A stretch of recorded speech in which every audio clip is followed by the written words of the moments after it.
College of Nursing and Allied Health Services.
College of Engineering and Architecture.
the faculty of Howard University.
The senior class.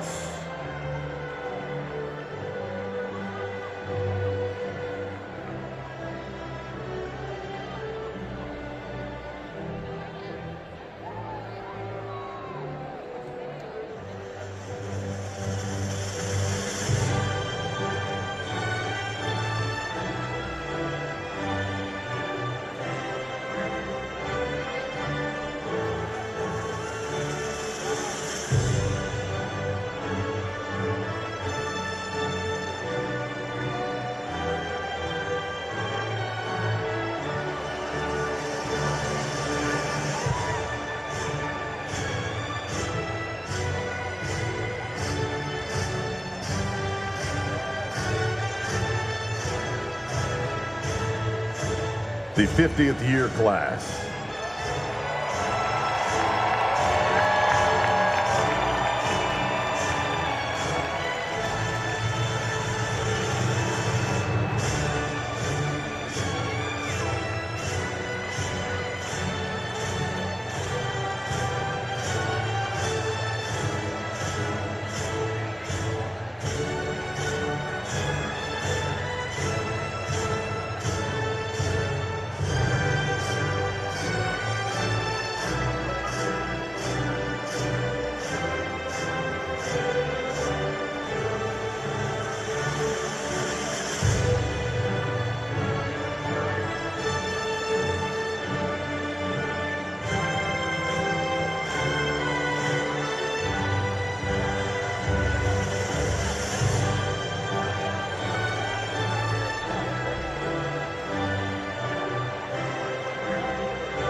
Ladies and gentlemen, please stand for the procession.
Ladies and gentlemen, please let's join in welcoming the 17th President of Howard University, Dr. Wayne A.I. Frederick, and the 46th President of the United States of America, Joseph R. Biden.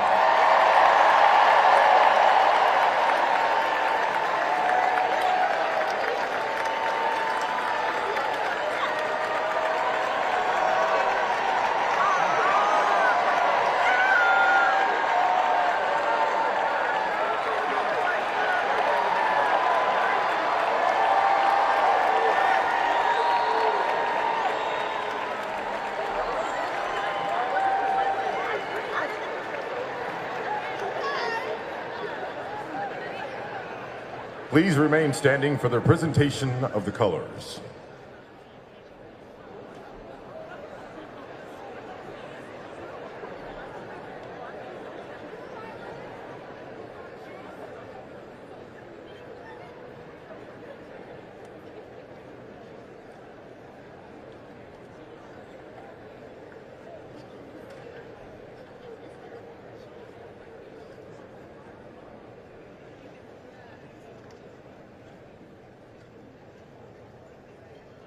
Present colors.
The invocation will be delivered by the Reverend Dr. Bernard L. Richardson. Dr. Richardson is the Dean of the Andrew Rankin Memorial Chapel on the campus of Howard University.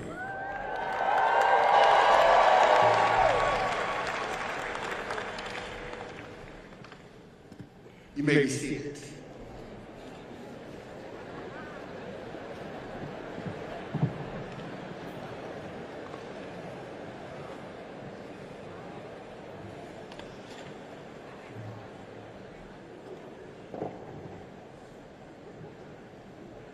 Let us pray.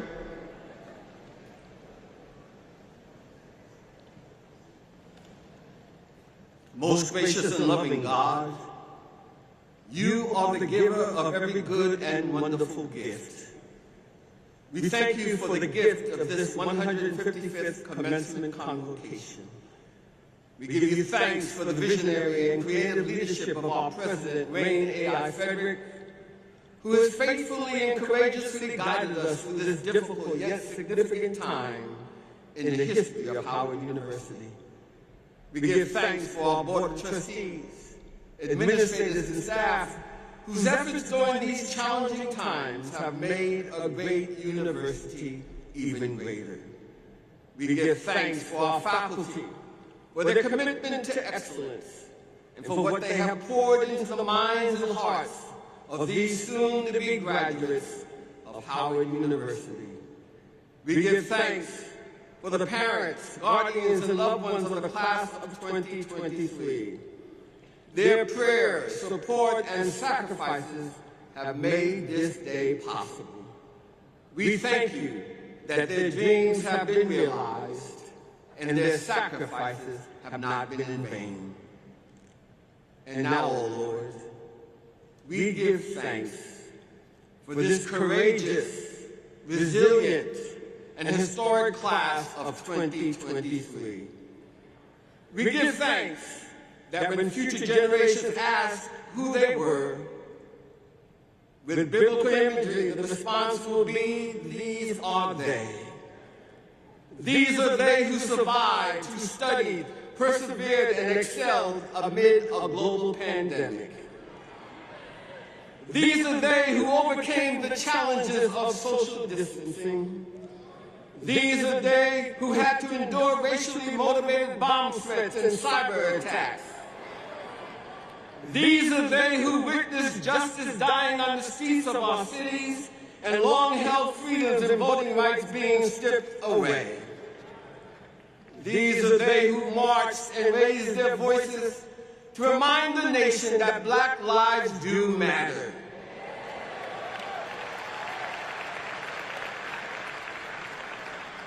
Declaring by their actions that they are determined to make this nation and the nations of your world what they never have been, but still must be. These were they who had their dreams deferred. These were they who were forced to dream new dreams. But with disciplined minds and hearts, they kept studying. And with grace from you, O God, they overcame. And through it all, members of the class of 2023 grew stronger, not weaker, believing in themselves, believing that they were called to be educated at Howard University for such a time as this. Through many dangers, toils, and snares, they have already come. Even in this moment, our souls look back and wonder how they made it through. But in the words of our forebears, you, O God, were able to make a way out of no way. And in rightful recognition, the 46th President of the United States of America, Joseph R. Biden, is here to bear witness to this remarkable achievement.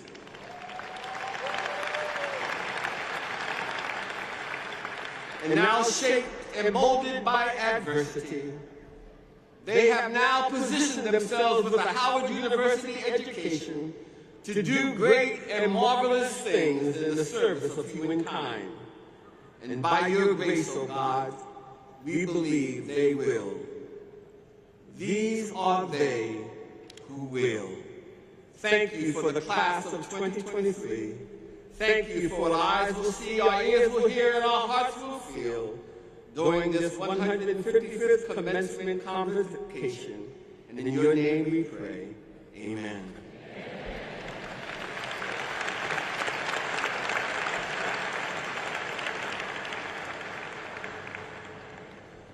The 17th President of Howard University, Dr. Wayne A.I. Frederick.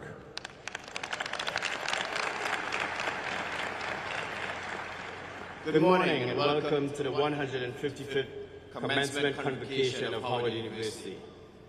I'm going to throw a little bit of an audible here. I'm going to ask the president of HUSA, Jordan Allen, to come to the podium to give you very brief, unprepared remarks. So I'm asking her for forgiveness before I ask her for permission.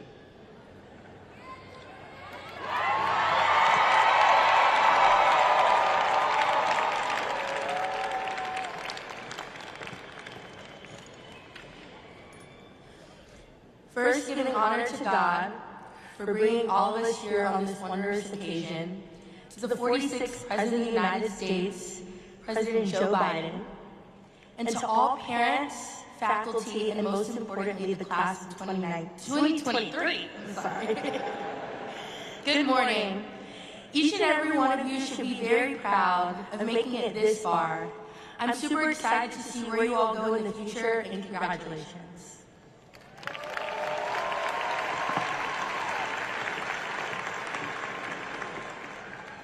While I know we were all excited to be back on the yard for our first full capacity commencement since the pandemic, we are grateful for the opportunity to utilize the beautiful Capital One Arena literally down the street from our campus. The weather forced us to call it audible, but it is always good to have strong partnerships on a professional level and friendships on a personal level. So I want to take a moment to thank Ted Leonsis and the Monumental Sports and Entertainment team for their support in relocating today's commencement. What you've done today is a true act of service for our graduates in our university, so thank you, Ted. I also want to take an opportunity to thank the university staff for turning this all around on such short notice. You are all the best staff any university could assemble. And I am extremely appreciative of your hard work, so please give them a warm round of applause for such a quick turnaround. And speaking of our graduates, with the class of 2023, please stand so that we can give you the appropriate applause.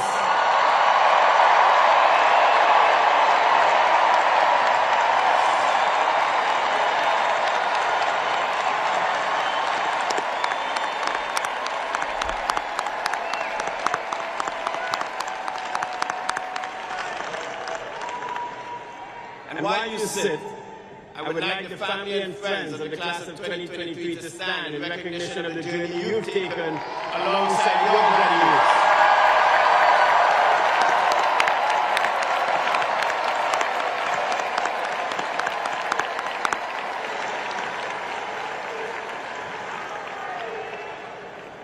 There's a lot that goes into graduating a class, so let us also show our appreciation for the staff and the administrators who have been essential behind the scenes, helping the university develop its new normal today.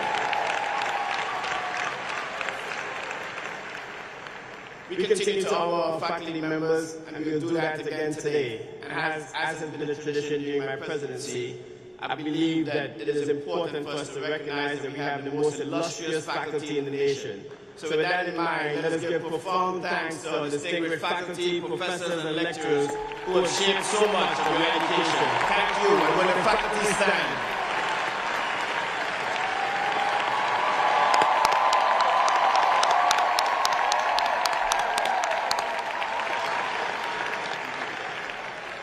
President Biden might be the largest number of faculty I've seen at commencement. We can't forget our alum and our donors, proud members of our Howard family devoted to ensuring many of the graduates in this room would not be obstructed by cost or financial burden. And these individuals continue assisting Howard to fulfill our solemn duty to provide opportunity to those who would not receive it anyplace else. And to all those who help enlighten and educate our students, who help keep them happy, healthy, and safe, secure, we thank you as well. So let us give our alum a warm round of applause and welcome.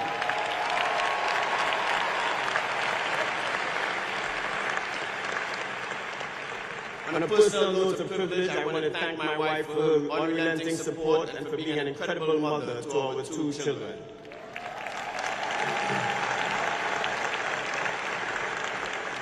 You have given more of yourself to this university than most will ever know, and I cannot thank you enough for everything you've done over the years. So a happy early Mother's Day to you and to all the mothers and mother figures celebrating with us today. Happy Mother's Day.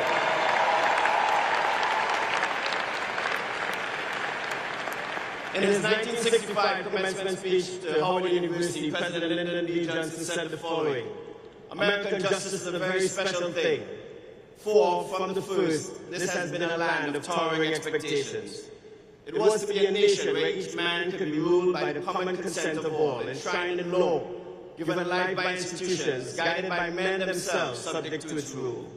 And all of every station and origin would be touched, equally in obligation and in liberty. Nearly 50 years later, we still aspire toward those towering expectations, but servant leaders like President Joe Biden have been instrumental in making those lofty goals our shared reality. In his first 2 years, he has accomplished a number of historic legislative victories, including the American Jobs Plan, the American Families Plan. These investments include major plans for post-secondary education, including for historically black colleges and institutions.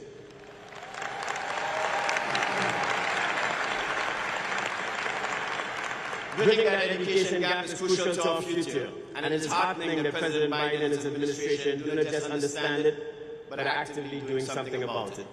And even brighter future lies ahead for our people in our university, and it is because all in this year, in this year's graduating class. In your quiet moments, I encourage you to reflect on our university's motto and your personal mission.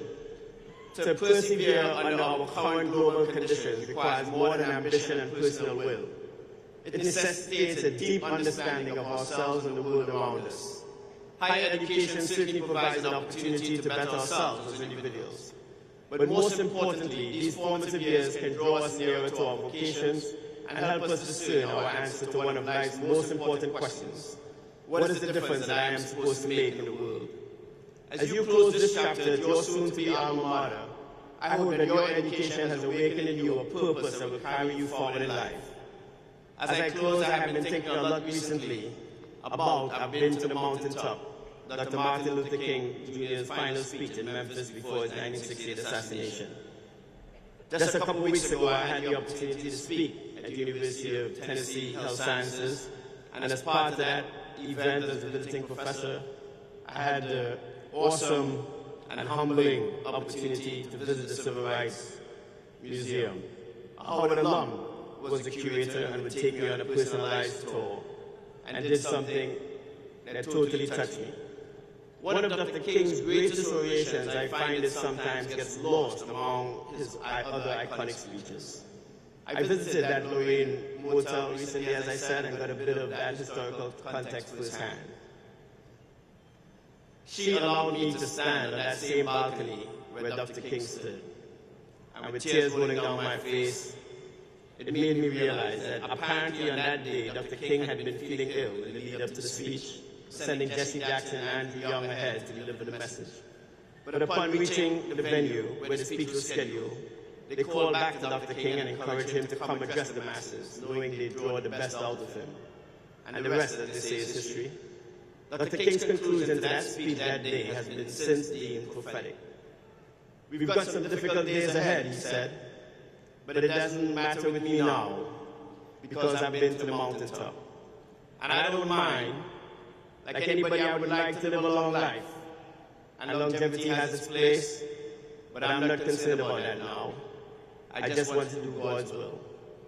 I pray to have many more days ahead of me, and I will forever be an active member of this Howard family. But as Dr. King said, it doesn't matter with me anymore, because this university will begin a bright new chapter under the stellar leadership of Dr. Ben Vincent III at the helm this fall on September 1st. So let's give him a round of applause.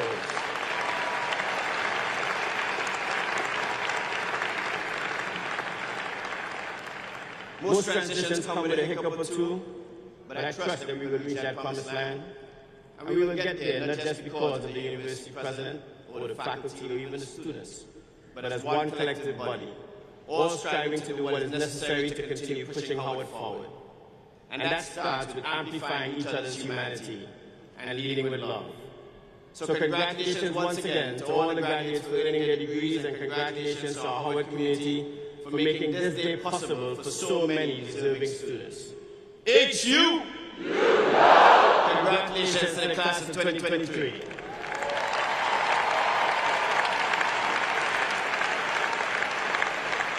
Remarks will be delivered by the Chairman of the Howard University Board of Trustees, Dr. Lawrence C. Morse.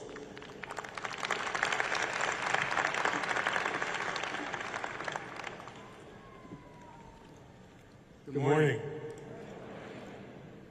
President Biden, students and alumni, administrators, faculty and staff, family and friends. It is both a privilege and a pleasure to be with you on this joyous occasion, and to welcome you on behalf of the Howard University Board of Trustees.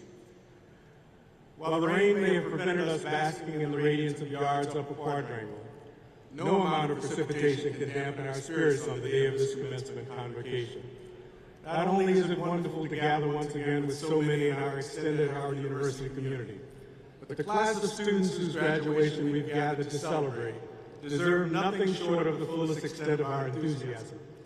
Speaking of us, please allow me a moment of personal privilege to recognize the Howard University 50th reunion classes of 1971 and 72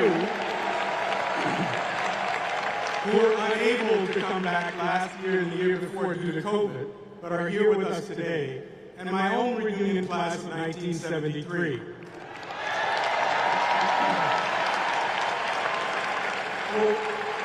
Will all members of the combined classes of 71, 72, and 73 who are in attendance please stand and be recognized.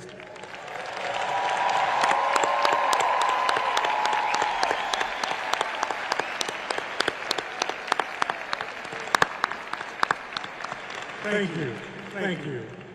To my own classmates, can you all believe it was really 50 years ago since we were sitting in your seats, listening to our orator for the day, the renowned thespian, Mr. Ossie Davis. Both sad that this chapter was ending, but excited that we were soon to graduate from the Howard University.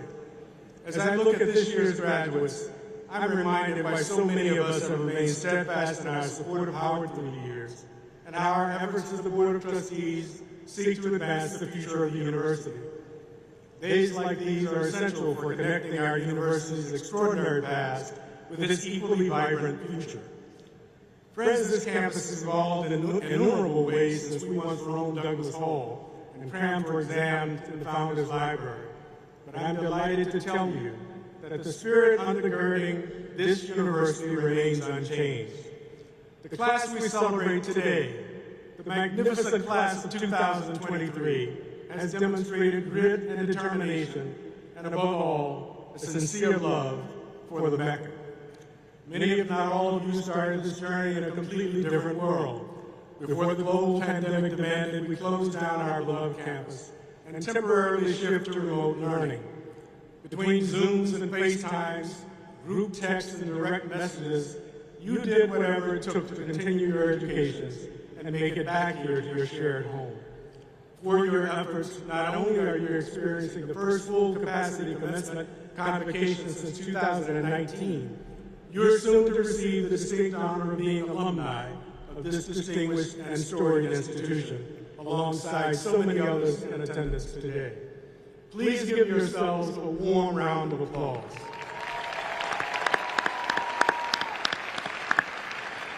As I said previously, this year's graduating class deserves nothing less than our full enthusiasm. Please give them a warm round of applause.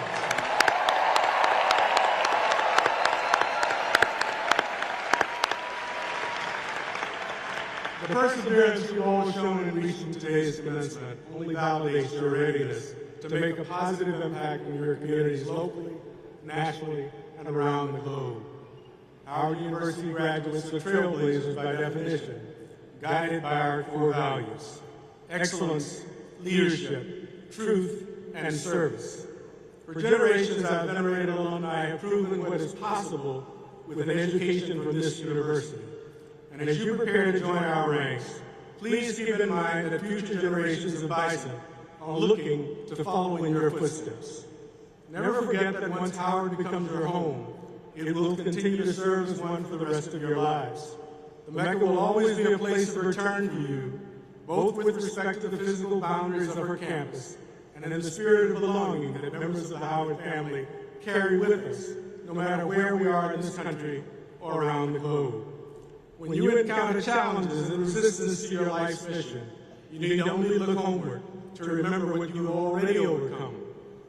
Before I end, I must recognize our great 17th President, Dr. Wayne A.I. Frederick, as he prepares to depart his post in September of this year. Dr. Frederick, the near and long-term outlook for Howard University has never been brighter, thanks to your extraordinary leadership of our alma mater over the last 9 years. It has been both a privilege and a pleasure working alongside you for the betterment of Howard University. And on a personal note, I will miss your daily presence on campus, as no doubt will the university. While we're eager to welcome Dr. Benson over the coming weeks and months, please know that you have left an indelible legacy, one that cannot be duplicated.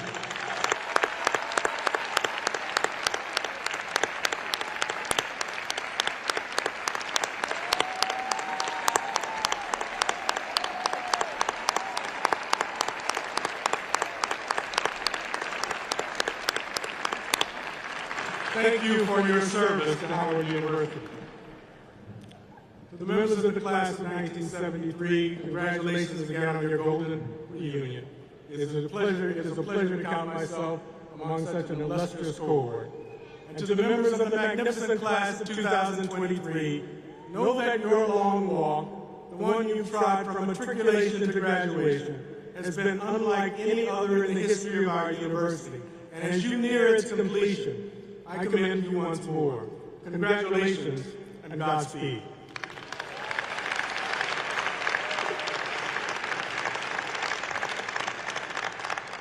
The student welcome will be delivered by Serena A. Mador, a Doctor of Pharmacy candidate in the College of Pharmacy.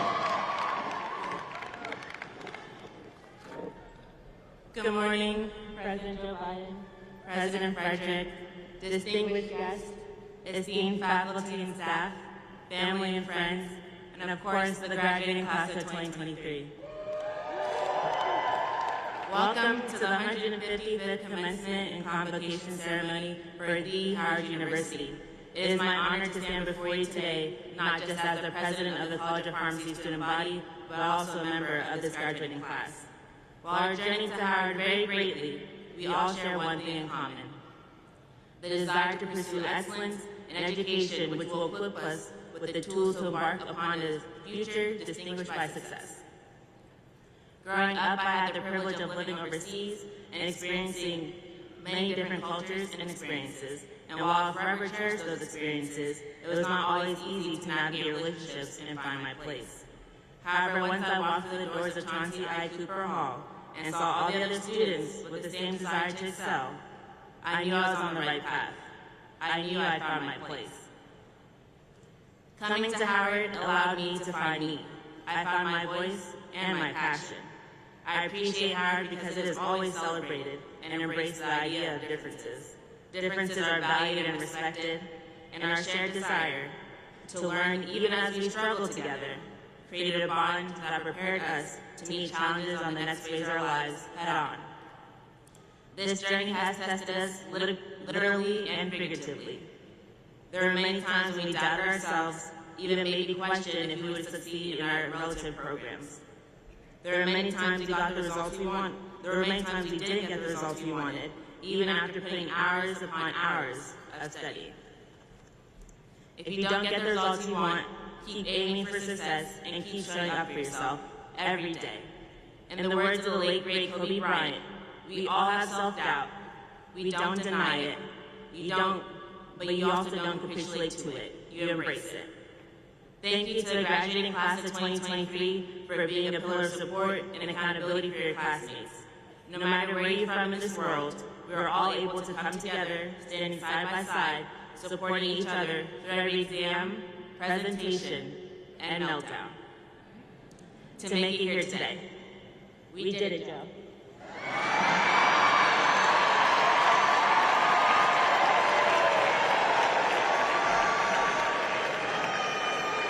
Thank you to Howard University faculty and administration for teaching us what it really means to be a bison, excellence in truth and service.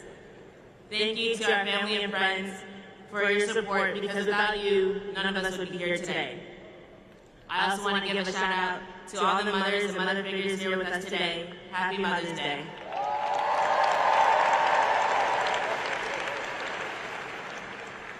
Once again, congratulations to the graduating students from the colleges of Arts and Sciences, the Business School, Communications, Dentistry, Divinity, Education, Engineering, Architecture, Fine Arts, the Graduate School, School of Law, College of Medicine, Nursing and Allied Health, Social Work, and last but certainly not least, Pharmacy. Class of 2023. HU?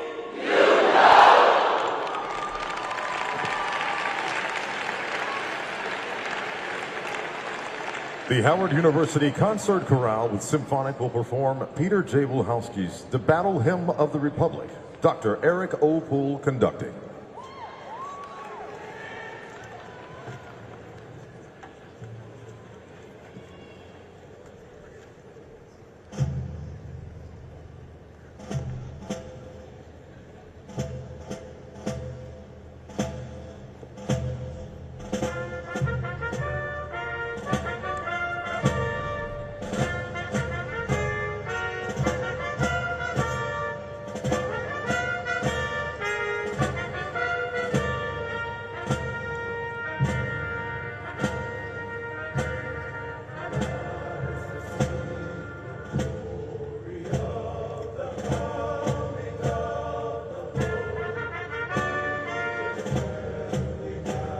The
President A. Wayne A.I. Frederick.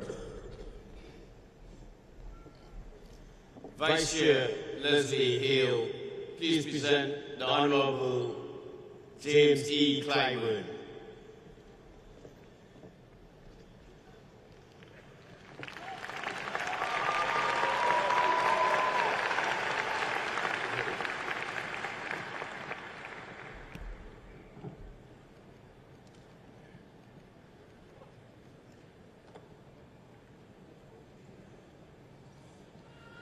The Honorable James Enos Clyburn, iconic, awe-inspiring political servant leader, fierce advocate for social justice, civic and human rights, charismatic, articulate orator, courageous visionary, astute diplomatic strategist, and consensus builder. Your universal mission of equality for all citizens, as guaranteed by the United States Constitution, has guided your stellar service for 3 decades as the first African-American congressional representative from South Carolina since 1897. Your hallmarks of intellect, dynamic leadership, superb integrity, and unwavering determination have assured your place in the annals of American history and the global community. Your life and career, passionate, hard work, noble commitment, and tenacity stand as living proof that the American dream can be realized. You said, "Throughout my service in Congress, I have fought to ensure the federal government invests in all communities, especially those that have been historically neglected, and to guarantee America's greatness is accessible and affordable to all." A 2-time majority whip from 2007 to 2011 and 2019 to 2023, in your 16th term, you now hold the number 3 party position of Assistant Democratic Leader. It was your endorsement of U.S. President Joseph R. Biden 3 days before the South Carolina Democratic primary that is certified, that is credited with his successful win at a time when the race to capture the all-important nomination seemed lost. Due to your efforts, the Biden presidential campaign gained new life and ultimately was resurrected to win the overall election, creating a reality today. Your wise counsel also led to President Biden's support for the first ever African-American female candidate to the U.S. Supreme Court, Ketanji Brown Jackson, now Associate Justice of the highest court in the land. A revered power broker, your representation of the South Carolina 6th Congressional District is legendary, and as you champion healthcare, education, civil and voting rights, rural and economic development, and crucial historic preservation and restoration, including the Gullah culture of your state. Numerous buildings and campus sites at historically black colleges and universities have been restored thanks to your efforts. You supported the National Defense Authorization Act for fiscal 2023, which includes authorizing more than $110 million for HBCUs and $14 million for community projects in your 6th district. A native of Sumter, South Carolina, you credit the nurturing support of your civic-minded activist peers for your solid foundation of family, faith, and success. A born leader destined for greatness, your journey includes President of the NAACP, you chapter at age 12, student leader and activist at South Carolina State University in Orangeburg, leading protest marches and being jailed, first African-American advisor and then Human Affairs Commissioner to South Carolina Governor John C. West, and later to 3 subsequent governors, including 2 Republicans, co-president of the 1993 Congressional Freshman Class, chairman of the Congressional Black Caucus in its critical developmental years, and chairman of the House Democratic Caucus. You have tirelessly dedicated every fiber of your being to achieving equal justice for all. And in your autobiography, Blessed Experiences, Genuinely Southern, Proudly Black, was penned in 2014. In it you said, "My experiences have not always been pleasant, but I considered all of them blessings.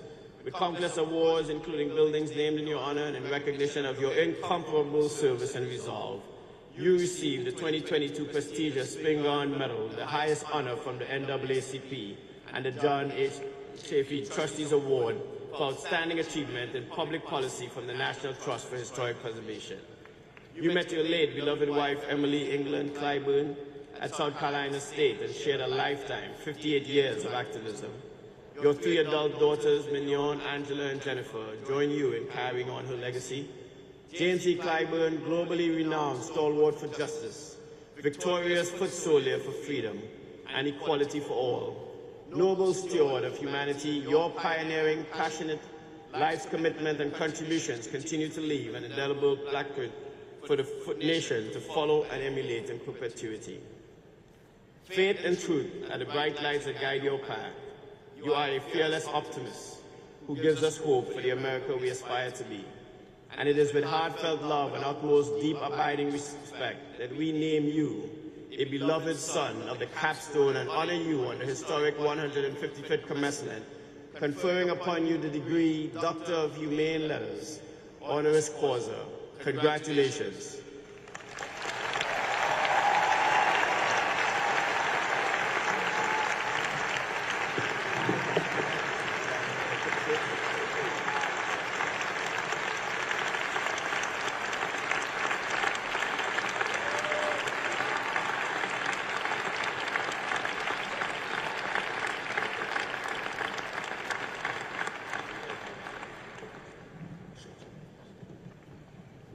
Trustee Godfrey Gill, please present Mr. Bruce A. Karsh.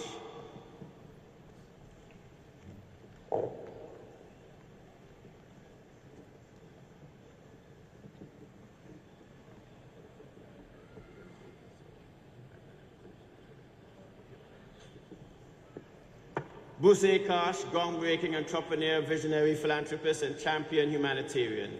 Your intellect, business acumen, and intuitive sensibilities are the hallmarks that have directed your tremendous success in the world of finance and in life.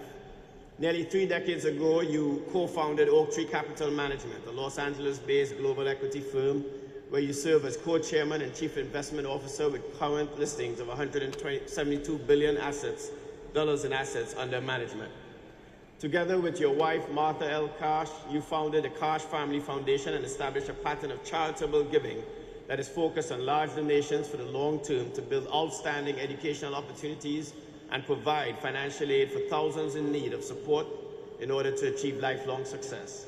Of equal importance is your desire to support and build community for the underserved citizens in the Los Angeles area, surrounding the Wilshire Boulevard Temple, where you created the Karsh Family Social Service Center, which provides the full range of lifeline necessities from health to education.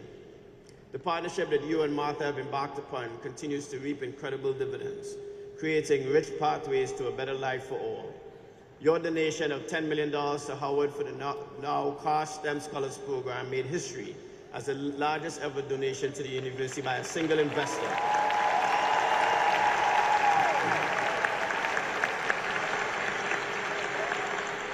And you doubled down with another $10 million that you gave in 2021 to support the Grace Grant Endowed Fund.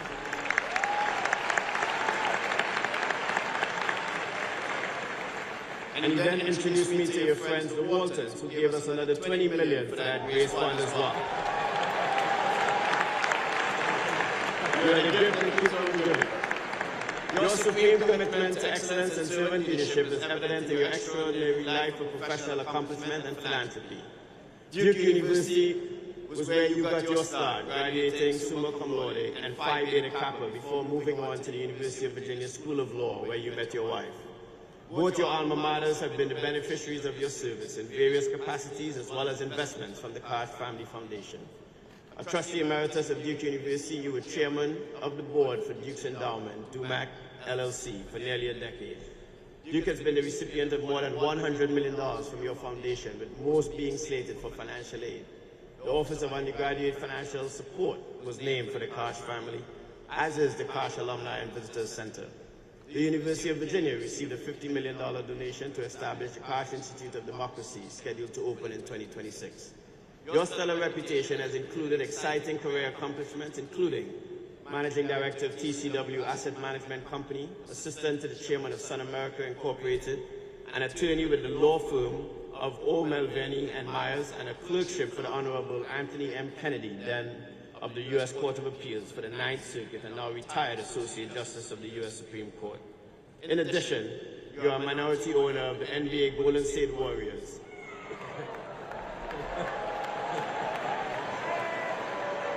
And an avid rock and roll memorabilia collector who owns the rights to the Beatles movie A Hard Day's Night and co-owns the rights to Help.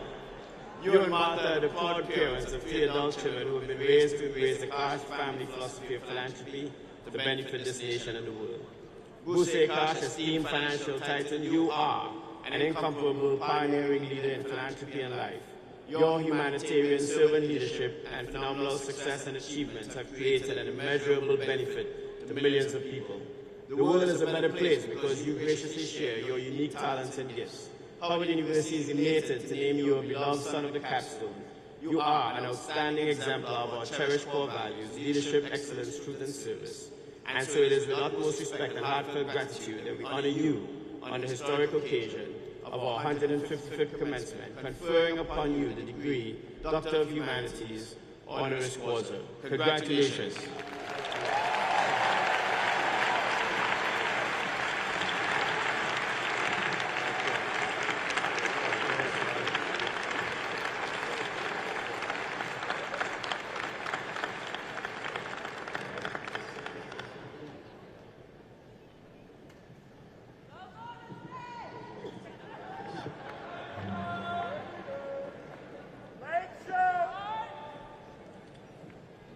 Those Lakers. Trustee Donald Christian, please present Ms. Martha L. Cash.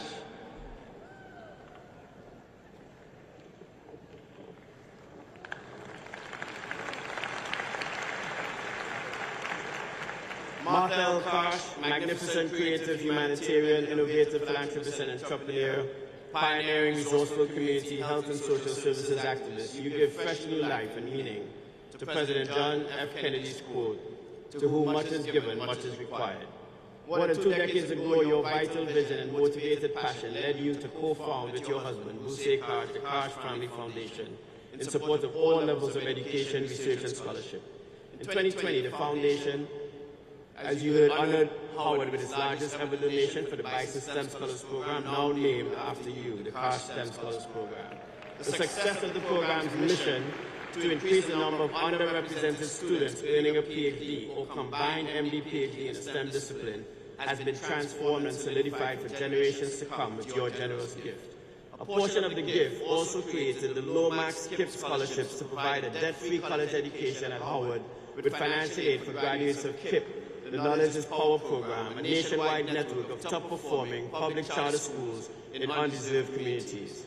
Lomax KIPP scholarships are named in honor of Michael L. Lomax, the CEO and president of the United Negro College Fund, who introduced you to Howard and the HBCU's valuable contribution to the global society. And I believe Mr. Lomax is here today, so if he can stand so that we can recognize him. The Koch Family Foundation's support of HBCUs will be a motivating example for other major charitable organizations to reach beyond the current purview and expand opportunities for giving in similar ways. Impressed with the university and its mission of excellence in producing servant leaders in all disciplines, the Koch Family Foundation made another historic gift, as I mentioned, to support and expand the Grace Grant Program launched in 2014. Graduation, retention, and access to continued excellence, allowing more students to receive the maximum Pell Grant amount to matriculate and graduate on time. You said, Bruce and I are excited to support Howard University's Great Grant Endowed Fund, which offers an extraordinary opportunity to change the lives of incredibly talented students. We are investing in the next generation of great leaders.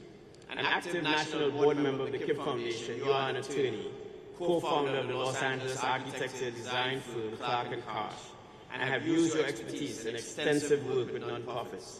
Your substantial support to KIPP included chairing the KIPP Social Public Schools trustees and successfully leading multi-million growth campaign in Los Angeles, among several other initiatives. A graduate of the University of Virginia and the University of Virginia Law School, you co-chair the bicentennial Honor the Future campaign for the University of Virginia, and you are a trustee emeritus of the University of Virginia Law School Foundation, where you and Bruce have invested millions of dollars in support of the pursuit of a just and equitable society. Martha L. Koch, influential, dynamic philanthropist, beloved humanitarian, and superb community activist leader, you are an awe-inspiring role model to be lauded and emulated.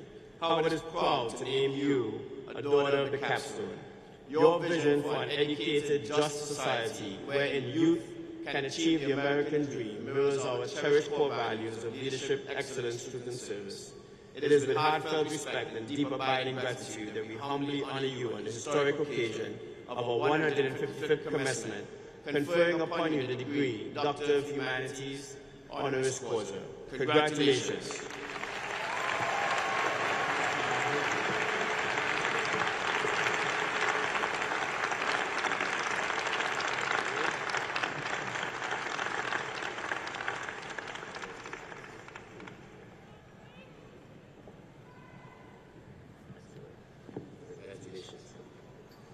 Vice Chair Mark Mason, please present the Honorable Dr. Keith Christopher Rowley.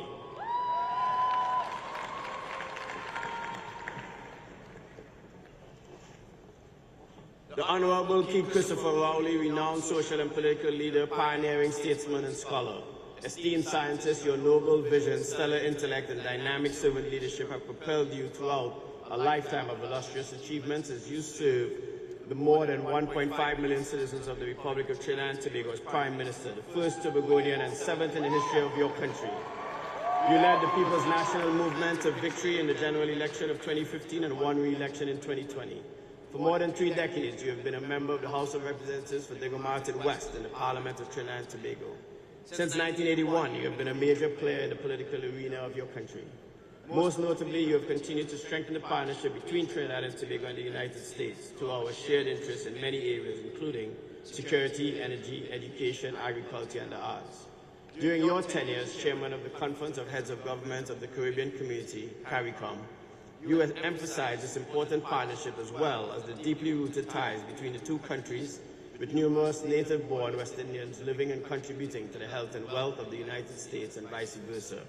Also, your enterprising efforts have fostered regional integration among Caribbean countries, including Barbados, Jamaica, and Guyana. Well versed in the history of the Caribbean and the Americas, even before the United States became an independent nation, you often impart lessons of little-known facts about the relationship in your speeches and conversations. The Republic of Trinidad and Tobago has experienced welcome growth. Government policies implemented to promote diversification, investments, and tax incentives for small business have increased the rate of economic growth. Energy reforms are also at the heart of your goals. The National Gas Master Plan promotes renewable energy sources to lessen the country's dependence on fossil fuels and encourages private investment to explore new gas and oil resources. During your tenure, quality education has also been a strong priority with increased school funding as well as more opportunities for vocational training. Under the School Improvement Project, you renovated and upgraded facilities nationwide. Likewise, the number of community centers has expanded with a number of projects within the Diego Martin community you represent. And such centers are crucial to the lifeblood of the citizens, with more than 40 open throughout the country since your first term in office. Infrastructure and healthcare have been central to the well-being of your constituents with improved roads, better access to transportation, upgraded water and sewage systems, and expanded medical care.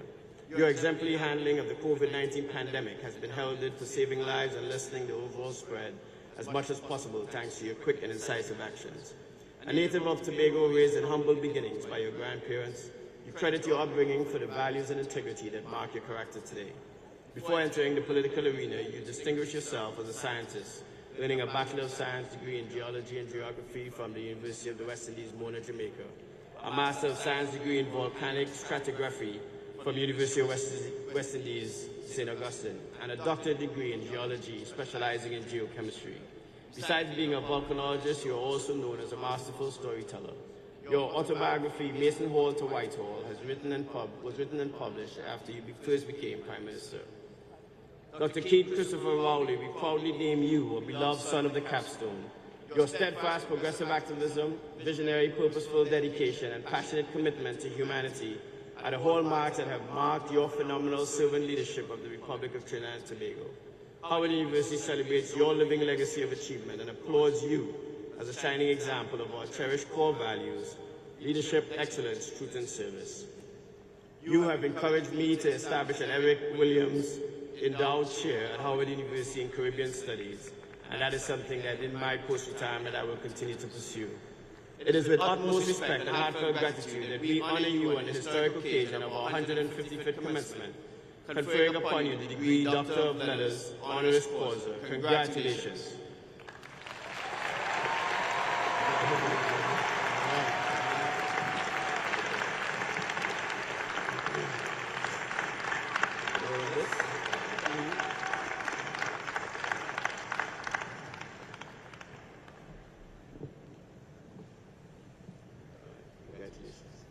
Trustee Danette Howard, please present Dr. A. Eugene Washington.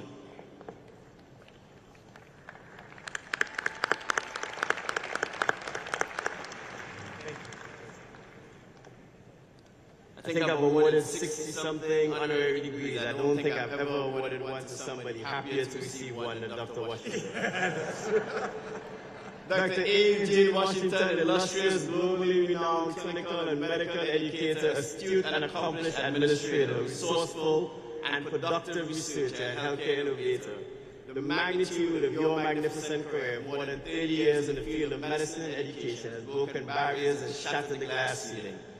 Your historic place in the annals of this nation was established through your exceptional leadership at 3 major health systems, where your visionary efforts have transformed and propelled each entity to new levels of excellence and service. In your current role as Chancellor for Health Affairs and the President and Chief Executive Officer of the Duke University Health System, you have crafted a one-of-a-kind strategic plan to move toward clinical improvement beyond medical care alone. In concert, you also spearheaded a coalition of public and private partnerships to launch Healthy Durham 2020, a foundational component of the Strategic Community Impact Plan, SCIP. With Duke Provost Sally Kornberg, you co-led the creation and launch of a university-wide effort to elevate and sustain excellence in the sciences, which birthed Duke Science and Technology. Duke University President Vincent E. Price said, Gene Washington's tenure will be remembered as among the most consequential periods in the history of Duke Health, both in its achievement and for its exemplary demonstration of leadership in moments of challenge. Your unsurpassed pioneering leadership further includes Vice Chancellor of Health Sciences at the University of California, Los Angeles, UCLA, Dean of the David Geffen School of Medicine, Chief Executive Officer of the UCLA Health System, and Distinguished Professor of Gynecology and Health Policy at UCLA. At the University of California, San Francisco, you were Executive Vice Chancellor and Provost for 6 years, Chair of the Department of Obstetrics, Gynecology, and Reproductive Sciences, co-founder of UCSF's Medical Effectiveness Research Center for Diverse Populations, serving as Director until 2005, and also co-founder of the UCSF Stanford Evidence-Based Practice Center, serving as its first director until 2002. At the Centers for Disease Control and Prevention, your work on the prevention and control of sexually transmitted diseases and research on women's health significantly shaped and improved national guidelines of care. You are a universal thought leader and staunch authority, advocate for the complete academic modernization of health systems that will result in advanced models of education, research, clinical care, and community engagement. Your illustrious career continues to raise the bar and set new models for servant leadership as you champion best health outcomes and innovations to better train our future leaders in medicine. A UCLA colleague said he is a deep and tireless optimist who can wrestle the silver lining out of even the darkest cloud. Gene has proven that the strongest leaders combine a deep moral conviction and an unwavering commitment to excellence with genuine human warmth, compassion, and humor. A native of Houston, Texas, the youngest of 5 children, to a minister father and homemaker mother, you credit the nurturing support of family and community your parents fostered as the foundation of your core values, which set your path for achievement and service, and remain your compass to this day. Throughout your career, you've been recognized for your optimism, energy, and humility, avoiding the spotlight of self to emphasize the overall team and organization collaborative efforts, while steering others to take up the mantle of leadership. After completing undergraduate studies here at Howard University, you graduated from the UCSF School of Medicine in 1976 and completed residency training at Stanford University. You earned graduate degrees at both UC Berkeley and Harvard Schools of Public Health. In 1997, you were elected to the Institute of Medicine of the National Academy of Sciences and served on the Executive Committee of the IOM Governing Council, among other executive board affiliations. You and your wife, Maria, the proud parents of 3 adult children, son Brooks and 2 daughters, Carolyn and Erin. A. Eugene Washington, beloved son of the capstone, dedicated humanitarian, your pioneering, inventive spirit, creative intellect, superb integrity, and motivated commitment have guided you to set a standard of excellence in medicine, health, and service that will light the path of those to come for generations. We applaud your activism, insight, and fortitude, the hallmarks of your stellar achievements in life. It is with utmost respect and loving gratitude that we most humbly honor you on the historic occasion of our 155th commencement, conferring upon you the degree Doctor of Science, honoris causa. Congratulations.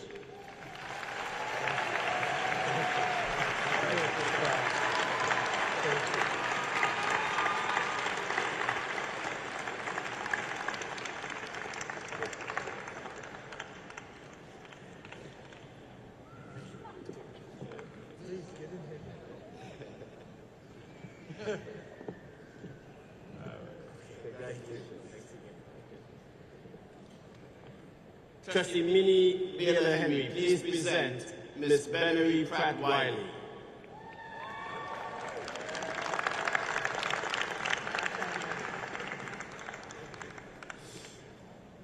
Bennery Pratt-Wiley, globally renowned entrepreneur and visionary extraordinaire, dynamic influential agent for progressive change, passionate servant leader, and diversity expert, corporate business marketing maven, committed humanitarian. You were president and CEO of the Partnership Incorporated in Boston, Massachusetts, where you built a unique company to guide the corporate business sector in understanding, embracing, and hiring an inclusive and diverse workforce, while assisting people of color in gaining access to careers previously closed to them.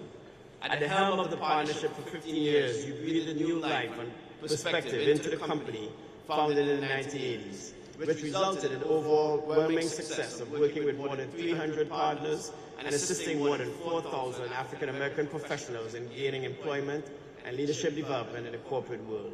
Your unparalleled efforts and passionate contributions fostering diversity and mentorship have forever improved the very fabric of business and society in this nation and beyond. In 2019, your son, Pat Wiley, was chosen as president and CEO of the partnership.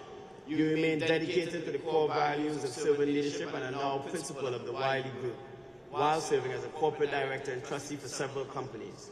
In reflection, you said the partnership impacted the lives of literally hundreds of thousands of professionals of color in the city. An ardent proponent of finding one's passion, you mentor and advise others to create not simply a better life for self, but to build community in addition to one's profession in order to leave a lasting legacy as you have so humbly accomplished. In future recognition of your expertise and talents, President Joseph R. Biden has appointed you to serve on the Presidential Advisory Commission on Advancing Educational Equity, Excellence, and Economic Opportunity for Black Americans. Trustee Emerita Wiley, your Howard University alma mater, is a proud beneficiary of your expertise and largesse, with your dedicated service on the Board of Trustees from 2009 to 2021, including as Vice Chair of the Board for 5 years, Chair of the Governance and Academic Excellence Committees, and a member of several other committees. You were lauded for your leadership of the Board Transition Committee, while also serving as Vice Chair of the Search Committee for the 17th President of Howard University. I'm not sure if that was a good thing or not. A native Washingtonian with activist parents, you recall a poignant moment when your father, Judge Carlisle Pratt, celebrating the enactment of Brown versus the Board of Education, explained to you at 8 years old and your 11-year-old sister, Sharon Pratt Dixon, the significance of this law.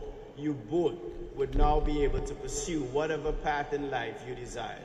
You said, "My father taught us we should make a contribution in some way, and that responsibility comes along with success." You took these words of wisdom to heart and continue to live out your dreams and goals while building community and leaders at every juncture. You have the distinction of a successful marriage as well as a working partnership with your husband of 52 years, Fletcher Flash Wiley, where you support each other in business, volunteerism, and community development. You jointly received the 2023 Public Service Award from the Boston Bar Foundation for exemplary leadership in community service and philanthropy.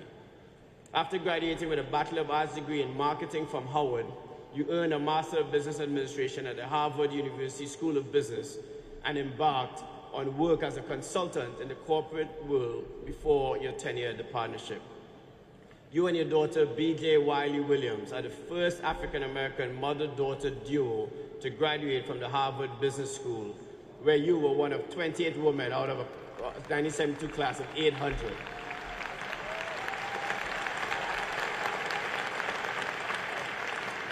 Benary Pratt Wiley, beloved daughter of the capstone, your vision and intellect, formidable, dynamic leadership, integrity, and courageous trailblazing spirit of determination are the hallmarks that have established you as the supreme servant leader whose work continues to benefit America and the global community, forever improving lives in perpetuity.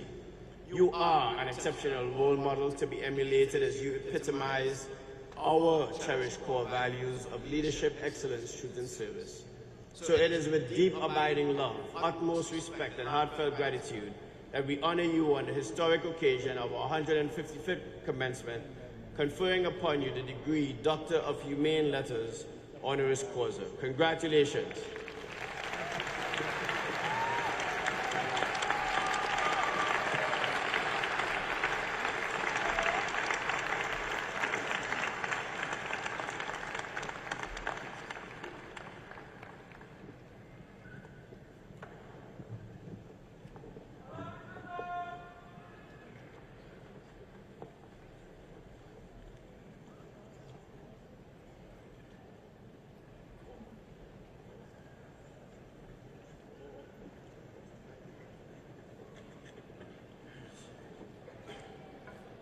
Chairman Lawrence Morse, please present the orator, the Honorable Joseph R. Biden, Jr., the 46th President of the United States of America.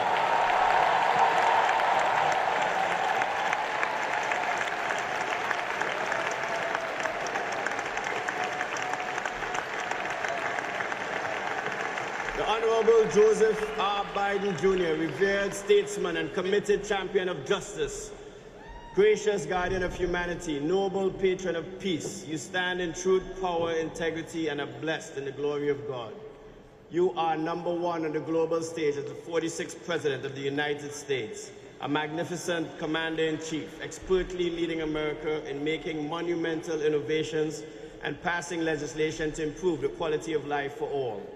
Moreover, you stand firm and focused in achieving productive results and significant solutions born of a sincere desire to leave an awesome legacy for our beloved nation.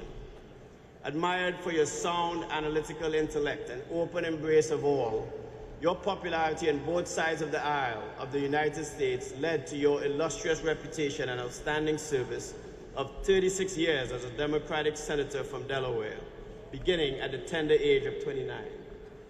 On the Senate Judiciary Committee for 16 years as both chairman and a ranking member, you have been lauded for writing and leading the legislative effort resulting in the passage of the landmark Violence Against Women Act, which provides unprecedented resources for assault survivors and has led to a critical conversation on domestic and sexual crimes across our country. Your concern for your fellow citizens, their health, education, opportunity, environment, and total welfare as the 47th Vice President in the Obama administration and now as a leader of the free world is marked by the same tenacity and stellar success that you have demonstrated throughout your legislative career and life. Making good on another of your campaign promises and achieving what your predecessors could not, you signed into law the historic $1 trillion bipartisan infrastructure bill, providing sorely needed funds for public works projects to keep America moving forward. Heeding the call to serve the whole of this nation, you are truly walking the walk in all areas. The American Bar Association reported that more than any other Oval Office holder, you have nominated and secured confirmation of more women and racially diverse attorneys to the federal bench, totaling 68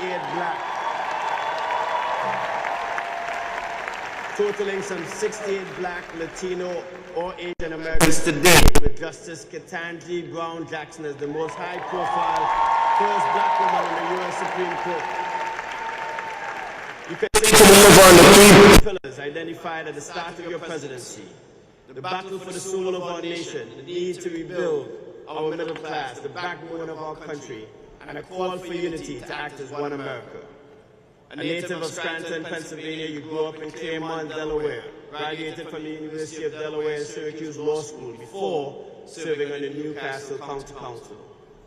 Your wife, a lifelong educator, Dr. Jill Biden, has been by your side through tragedy and triumph for 46 years as you have raised 3 adult children, Hunter, Bo, and daughter Ashley.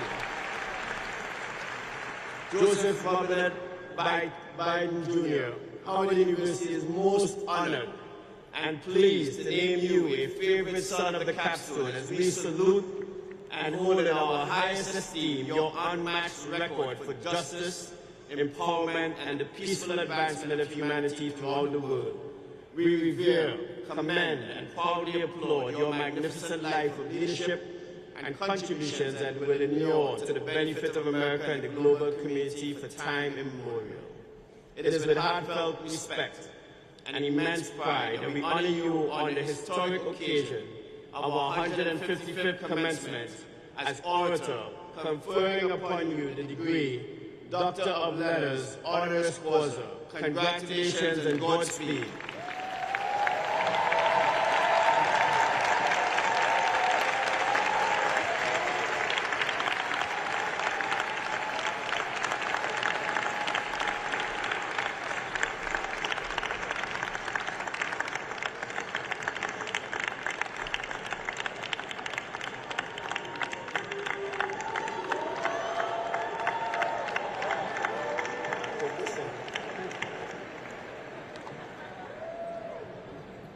Thank you, Mr. President, for that introduction.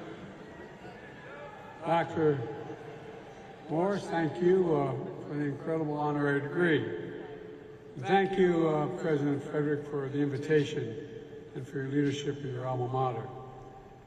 Serena, student body president, College of Pharmacy, class speaker.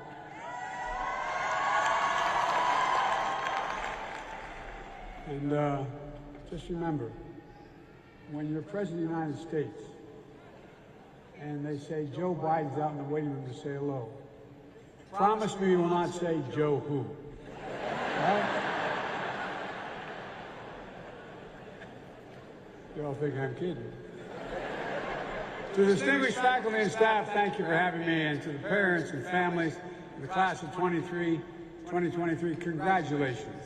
And by the way, we will get to giving you your degrees. I promise that's coming. You are here with the heart and through the heartache, through blood, sweat, and tears of everything that's come before, for everything yet to come. You're here at the new moment of hope and possibilities. For graduates, before we begin, as mentioned many times, tomorrow's Mother's Day. Stand for your mothers and grandmothers. Stand and thank you.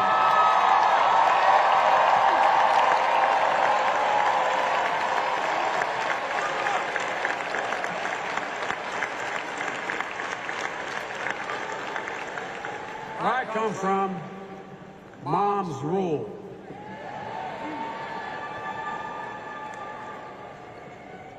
To my friend, and he is my friend, Congressman Jim Clyburn.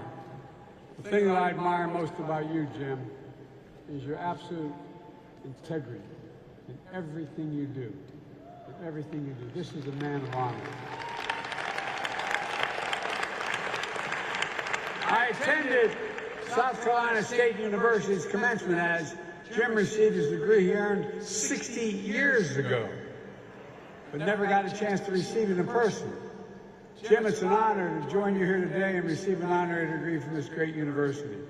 And it's truly special to join fellow honorees, Prime Minister Rowley. Mr. Prime Minister, I didn't know you were so talented.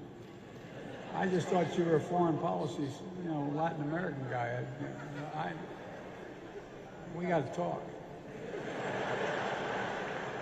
All kidding aside, thank you for being a strong partner in the Caribbean and for addressing climate change and supporting democracies across the Western Hemisphere.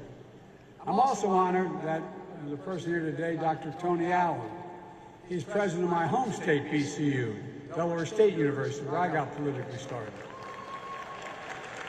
I was fortunate to have Tony as a Senate staffer for a long time. Then he got his PhD, had a distinguished career in business, and became president of HBCU. Now Tony chairs my White House Board of Advisors on HBCUs, which is designed to support and advance HBCU excellence with a lot more money. I'm also proud to say that we're the first White House to formally convene where the real power is, the Divine Nine. Y'all think I'm kidding? Not a joke. The Divine Nine not only has a seat at the table, we definitely hear you at the table. And they're the first time ever at the White House, permanently. So folks, in 2023, I'm truly honored to be here at Howard. Chartered 156 years ago by an act of Congress just after emancipation of the Civil War. Founded on a hilltop in Washington, D.C., the Mecca.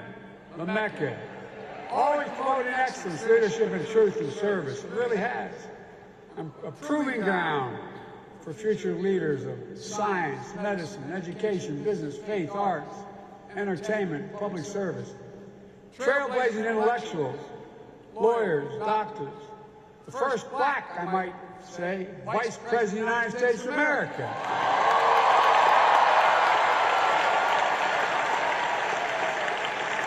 Say that again. Kamala sends her love, and she sent a clear message that today I have the privilege, she points out, of speaking at the real HU.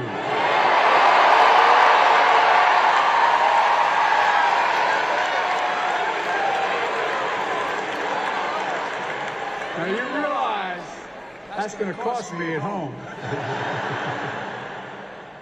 There's enormous pride in this university. Founded in the verses of the Howard Anthem, and I quote, "Reared against the eastern sky, proudly there on hilltop high, there she stands for truth and right, sending forth her rays of light." It matters. It matters. It matters. We're living through one of the most consequential moments in our history, with fundamental questions at stake for our nation. Who are we? What do we stand for? What do we believe? Who will we be? You're going to help answer those questions. Let me take you back to January 2009. I stood in Wilmington, Delaware on the train station of Amtrak, carrying my folder, waiting to be picked up by a guy named Barack Obama. The first black man elected president of the United States. I was there to join him as vice president on the way to the historic inauguration in Washington. A moment of extraordinary hope, but also as I stood there, and this is the God's truth, I couldn't help think about another day I stood there. It wasn't much more than your age. I just got out of law school. I was I'd gone to work for a big firm, but my state, because of when Dr. King was assassinated, my city parts were burned to the ground. We had a very conservative governor. He stationed the National Guard at every corner with drawn bayonets for 10 months. I quit and became a public defender. I used to have to introduce my clients. I was not so noble. I had to interview my clients down at the Wilmington train station when they were arrested on the east side. That's where they'd be taken. In the aftermath of the riots that burned Wilmington following his assassination. In 2009, while waiting for Barack, I was both living history at the same time I was reliving it. A vivid demonstration when it comes to race in America. Hope doesn't travel alone. It's shadowed by fear, by violence, and by hate. But after the election and the re-election of the first black American president, I had hope that the fear, violence, and hate was significantly losing ground. After no longer being vice president, I became a professor at the University of Pennsylvania for 4 years. But in 2017, in Charlottesville, Virginia, crazed neo-Nazis and angry faces came out of the fields literally with torches, carrying Nazi banners from the woods and the fields, chanting the same anti-Semitic bile heard across Europe in the 30s, something I never thought I would ever see in America. Accompanied by Klansmen and white supremacists, emerging from dark rooms and remote fields and the anonymity of the internet, confronting decent Americans of all backgrounds, standing in their way into the bright light of day. And a young woman, objecting to their presence, was killed.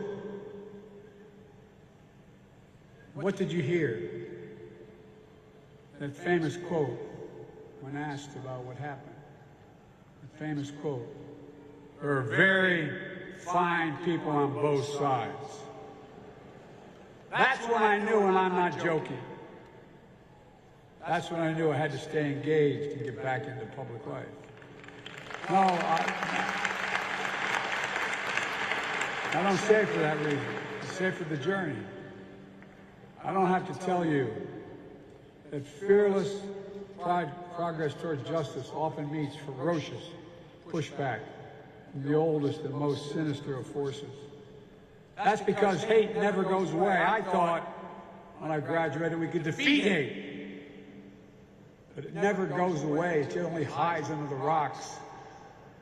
And when it's given oxygen, it comes out from under that rock.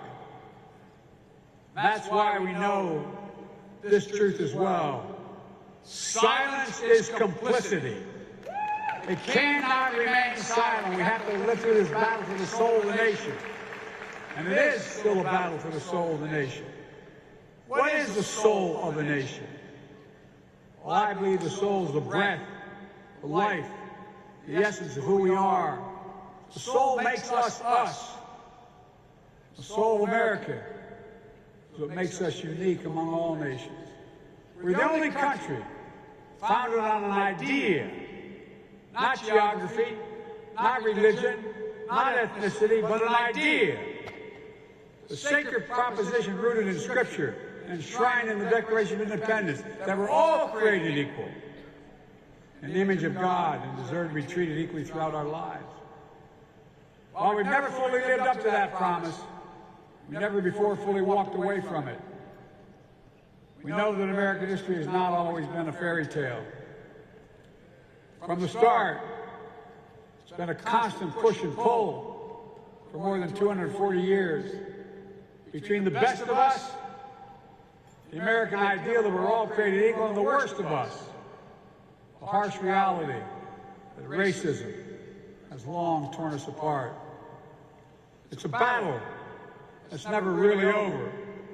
But on the best days, enough of us have the guts and the hearts to stand up for the best in us, to choose love over hate, unity over disunion, progress over retreat, to stand up against the poison of white supremacy, as I did my inaugural address, to single out as the most dangerous terrorist threat to our homeland is white supremacy.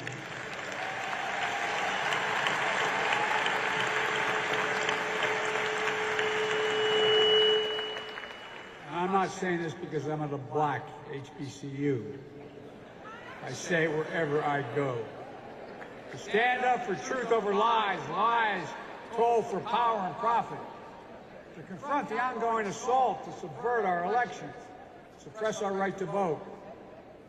That assault came just as you cast your first ballots in 20 and 22. Record turnouts. You delivered historic progress. I made it clear that Americans of all backgrounds, have an obligation to call out political violence that has been unleashed and emboldened.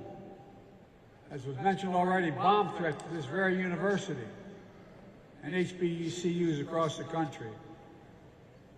To put democracy on the ballot, to reject political extremism, to reject political violence, protect fundamental rights and freedom for women to choose, for transgender children to be free, for affordable health care and housing, for the right to raise your family and retire with dignity, to stand with leaders of your generation who give voice to the people, demanding action on gun violence, only to be expelled from state legislative bodies, to stand against books being banned and black history being erased. I'm serious, think about it. To stand up for the best in us, and Today I come here to Howard to continue the work to redeem the soul of this nation, because it's here where I see the future, and it's not hyperbole. We can finally resolve those ongoing questions about who we are as a nation. That puts strength of our diversity at the center of American life. The future that celebrates and learns from history. A future for all Americans. A future I see you leading, and I'm not, again, exaggerating. You are going to be leading it. Again, let's be clear. There are those who don't see you, who don't want this future. There are those who demonize and pit people against one another. And there are those who do anything and everything, no matter how desperate or immoral, to hold on to power. And that's never going to be an easy battle. But I know this, the oldest, most sinister forces may believe they'll determine America's future, but they are wrong. We will determine America's future. You will determine America's future. And that's not hyperbole. No graduating class gets to choose the world into which they graduate. Every class enters the history of a nation up to the point has been written by others. A few classes, once in every several generations, enters at a point in our history where it actually has a chance to change the trajectory of the country. You face that inflection point today. And I know you'll meet the moment. I just think about the many ways you already have. With your voices and votes, I was able to fulfill my commitment to put the first black woman on the Supreme Court of the United States of America. And by the way, she's brighter than the rest. She is one bright woman.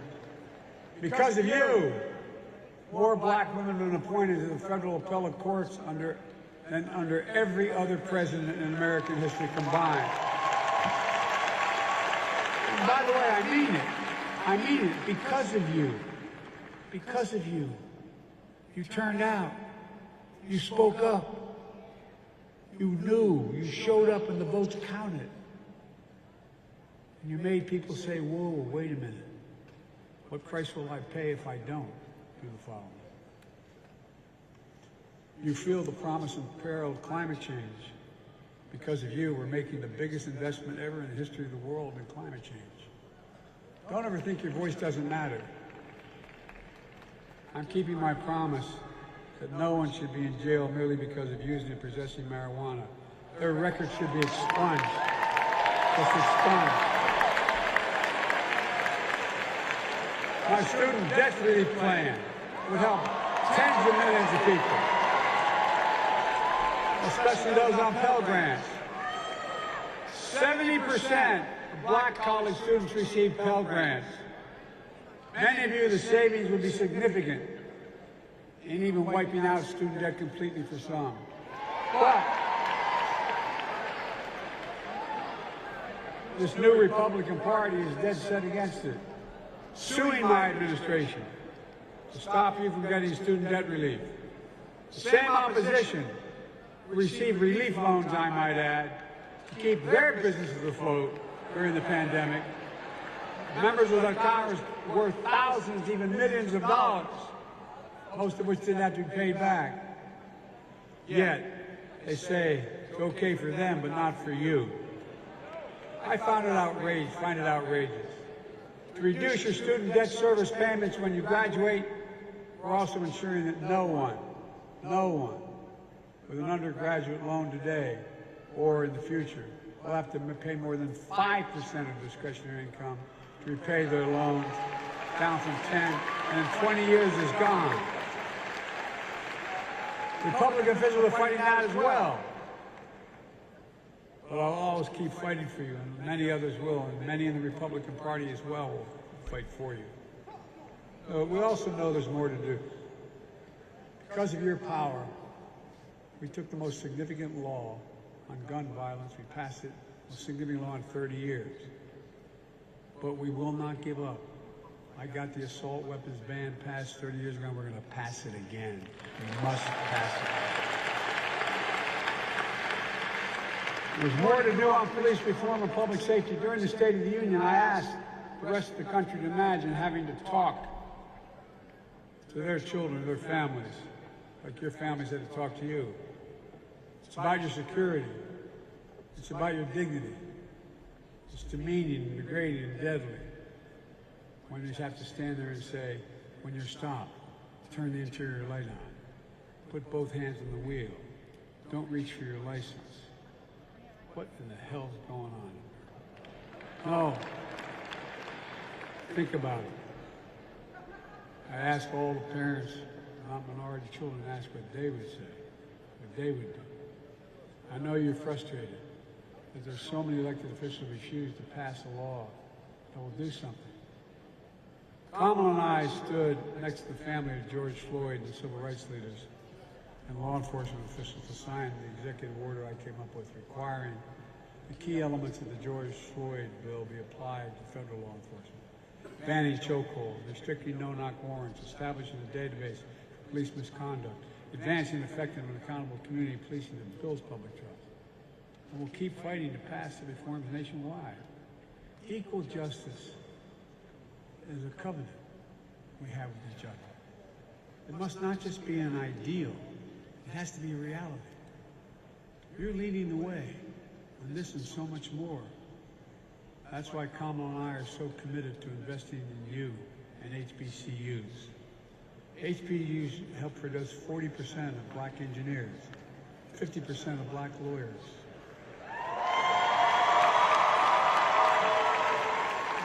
70% of black doctors and dentists,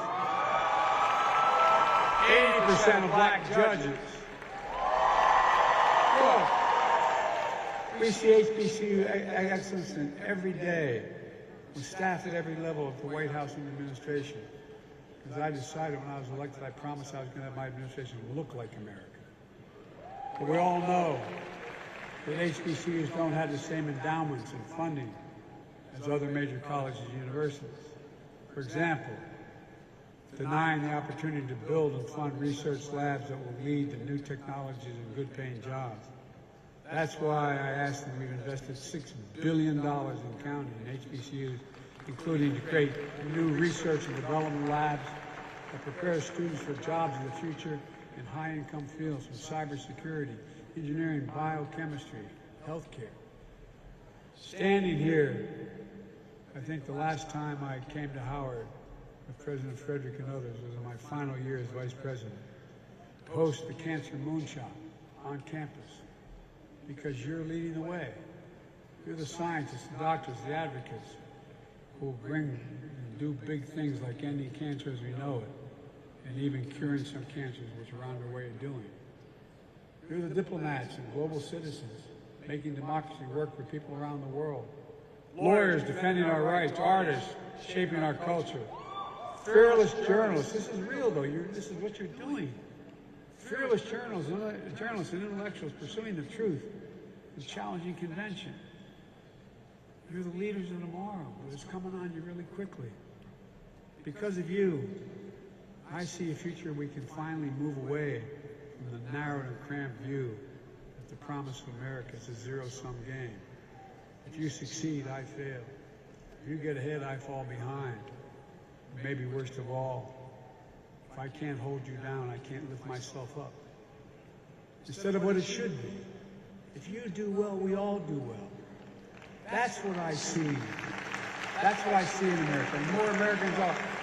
The future of possibilities for all Americans. Look, no matter that future, what it holds, my sincere hope is that each of you find a sweet spot between happiness, success, and ambition. A good life, a life of purpose. Because here's the thing, you don't know where or what fate will bring you or when. You just have to keep going. You have to just keep the faith and just get up. And you can find the balance between ambition and happiness and success, that good life, of purpose, of family. And as you know here at Howard, of excellence, leadership, and truth and service. There's no quit in you. There's no quit in America. So let me close with this. in our lives, in the life of the nation. We know that fear can shadow hope. But it's also true that hope can defeat fear. In January 2021, I stood in the U.S. Capitol to be inaugurated as President of the United States. Just days before, on that very spot, a violent insurrection took place, a dagger at the throat of democracy. For the first time in our history, an attempt to stop the peaceful transfer of power in this country. They failed. Our democracy held. Again, hope prevailed. And this time, I was standing with a black woman about to take a 2-mile procession down Pennsylvania Avenue as President and Vice President of the United States of America. And who was marching alongside her? The Howard University Marching Band in lockstep in solidarity.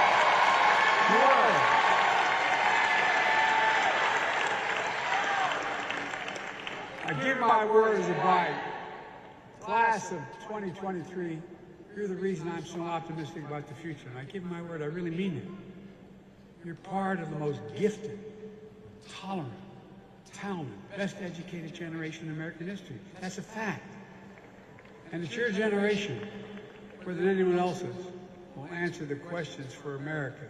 Who are we? What do we stand for? What do you believe? What do we believe?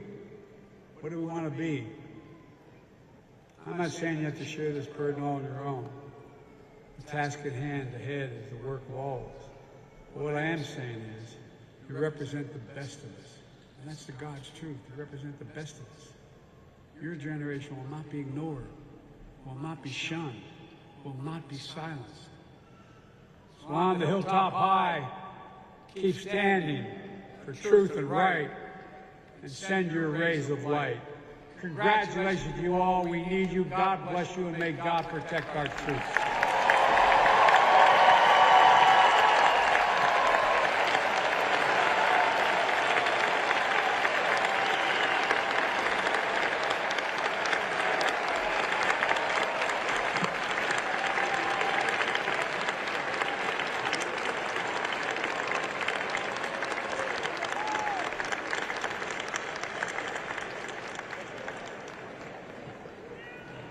The Howard University Chorale will perform an arrangement by Eric Opool, Don't You Let Nobody Turn You Around. Darlie Sinnott will serve as the soprano soloist.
Nobody, nobody, nobody gonna turn me out.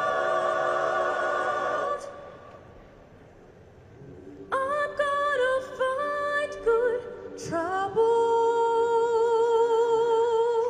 I'm gonna find good trouble. I'm gonna find some necessary trouble and turn it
Ladies and gentlemen, the conferring of degrees in course.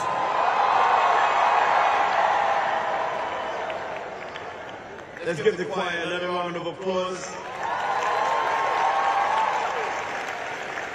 And let's give President Biden another round of applause as well.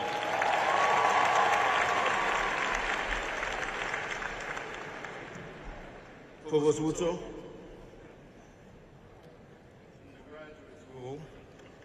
The candidates will be presented by Dr. Dana Williams, Dean.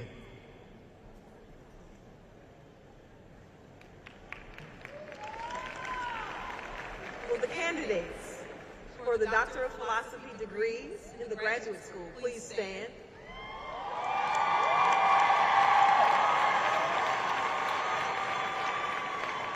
Mr. President, upon recommendation of the faculty of the graduate school, I have the honor to present these candidates to receive the Doctor of Philosophy. Graduates, candidates for the graduate certificate in college and university faculty preparation, graduate certificate in international studies, graduate certificate in computer science, graduate certificate in women's studies, and the degrees of Masters of Arts, Masters of Computer Science, Masters of Engineering, Master of Public Health, and Master of Science.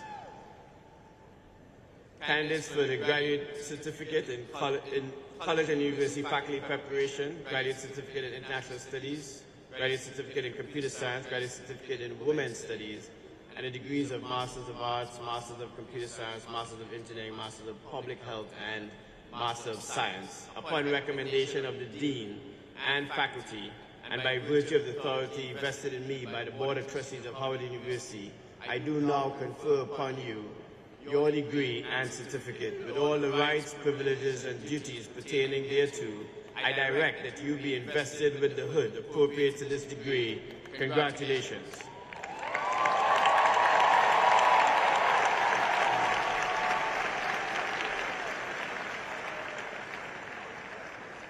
Candidates for the degree of Doctor of Philosophy. The The candidates will be presented by Dr. Dana Williams, Dean. Will the candidates for the Doctor of Philosophy degrees remain standing? Mr. President, upon the recommendation of the faculty of the graduate school, I have the honor to present these candidates, along with the candidates to whom you have just conferred degrees, to receive their degrees, these in particular, to receive the Doctor of Philosophy. Candidates for the degree of Doctor of Philosophy, upon recommendation of the Dean and faculty and by virtue of the authority vested in me by the Board of Trustees of Howard University, I do now confer upon you the degree of Doctor of Philosophy with all the rights, privileges, and duties pertaining thereto. I direct that you be invested with the hood appropriate to this degree.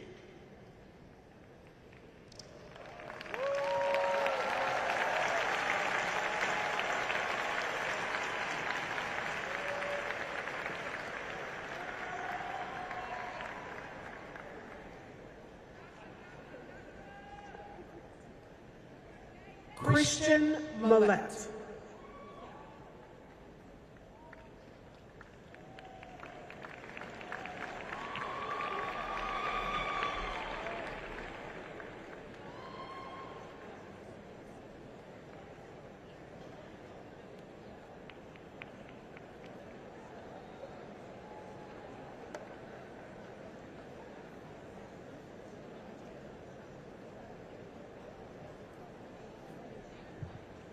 Darnell Smith.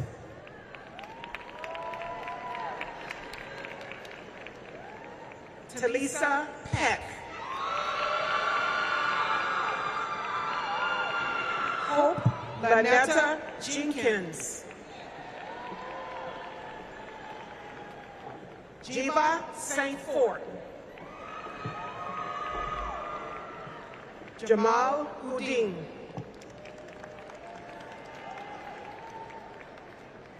Ryan Michael Jenkins. Brittany Gullidge.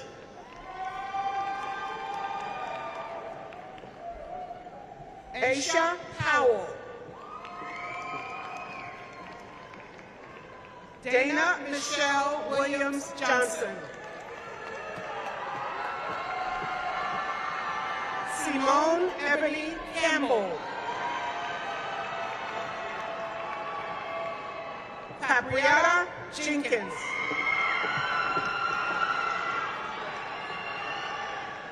Bilal Badruddin.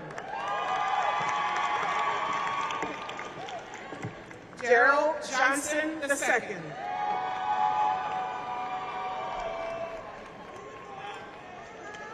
Ashley Nicole Brown Greer.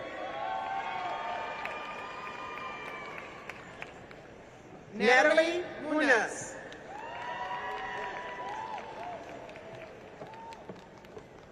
Ulia Thonico.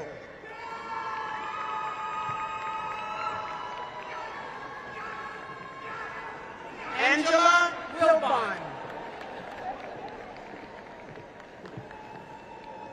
Latoya Hogg.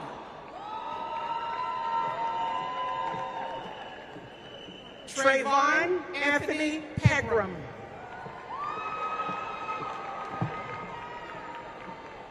Barbara Chin. Oriane Flores. Yannick Rice Lamb.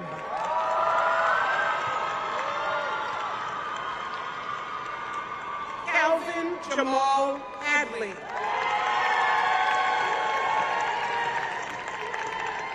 April Thompson. Camille Vinay Dowdrick. Dawn Smith Williams. Benjamin Hussein Bazi. Monica Jackson. Drew Lomax. Melanie Therese Jordan. Fatima Alakami.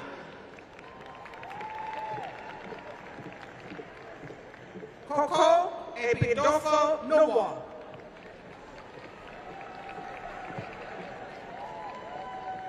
Sadaf Ganesade.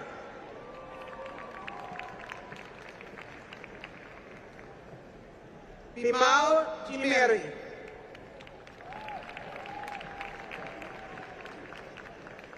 Bahar Fatikari.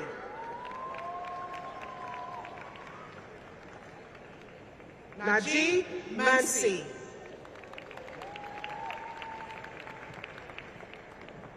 Vijay Chaudhary. Sunita Safabat. Indel Kachu Tadasi. Jalisa Taylor Nurse. Hassan Sharif bin Talib Karim.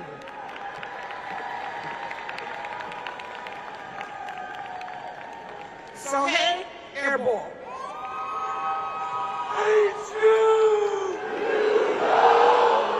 Viganan Mahasi.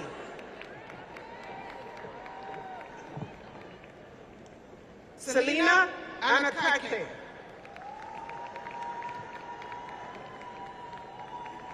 Naisha Anakayu.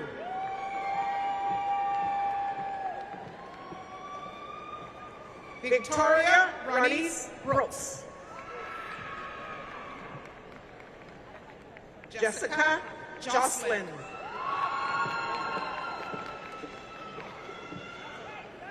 Beverly Cabot.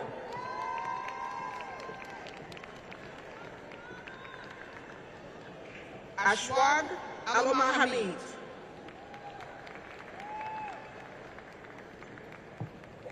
Nayanya Brown.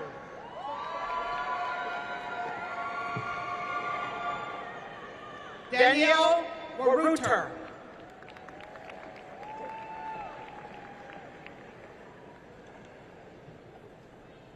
Mohammed Al-Fayazi.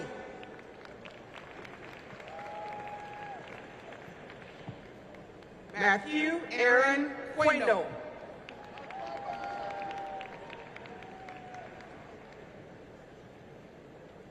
Melanie Renee Holmes.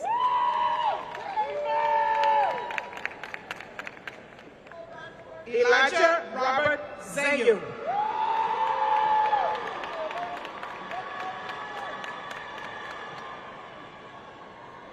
Olawafemi Owasini.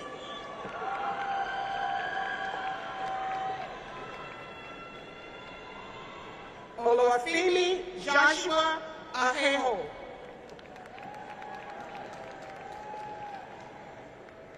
Lina Masood Al-Qurashi. Udini Oganya Anita.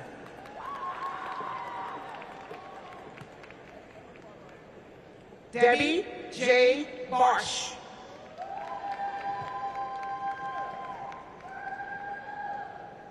Adeyo Ofoegbu.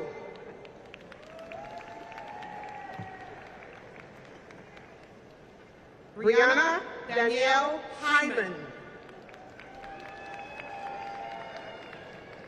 Winston Ivor Scarrett Jr.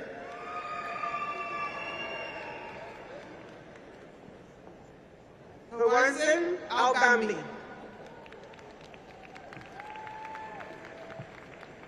Tamana Joshi. Charlizetta Stokes.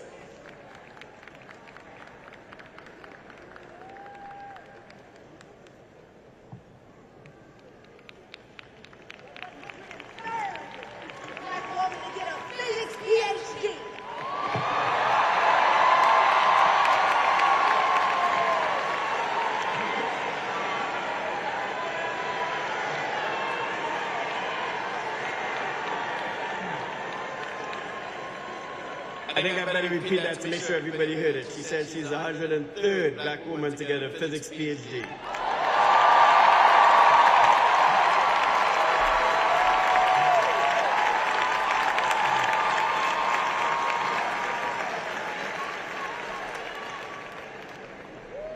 In the College of Arts and Sciences, the candidates will be presented by Dr. Reuben Patterson, Dean.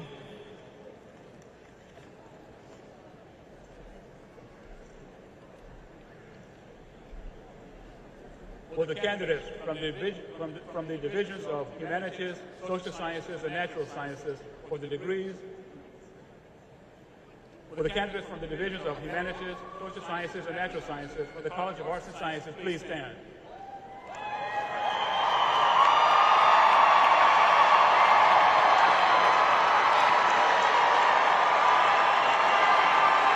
Mr. President, upon recommendation of the College of Arts and Sciences, I have the honor to present these candidates for the degrees of Bachelor of Arts